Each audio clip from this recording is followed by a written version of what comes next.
До 31 март ќе биде продолжен рокот за откупот на тутунот, договорија денеска производителите, компаниите и министерот за земјоделство Ријанит Хоџа. Договорените количини се очекува да бидат преземени до крајот на неделава, а наредната треба да стартува откупот на вишокот. Реално до денешен ден е откупено отприлика 21 милион килограми.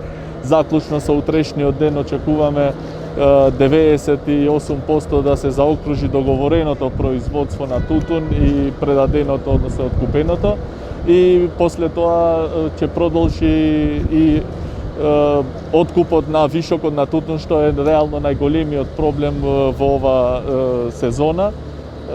Јас им кажав и како заклучок денес дека заради тоа што и климатските услови, но и тоа што гледам како динамика дека се одвива, утре на влада ќе предлагам по брза поставка измена на законот за тутун, во тоа што да се пролонгира рокот наместо завршетокот на овој месец до 31 март да биде завршување на откупот на тутун.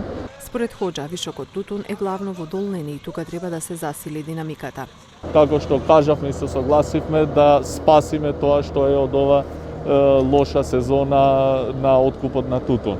Реално гледано ние сме кажали јавно и тука дека во петиот пакет економски мерки сме предвиделе 5 милиона евра од прилика за тутунопроизводителите, но динамиката и начинот на кој ќе се исплатат тие средства до производителите останува откако ќе заврши целиот откуп и така ќе ги распоределиме и средствата.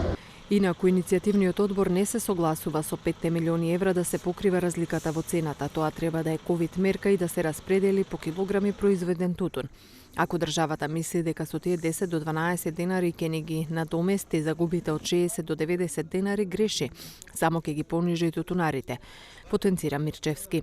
Дополнуваат дека има средства во буџетот и разликата во цена може да се исплати без да се зголемуваат ставки.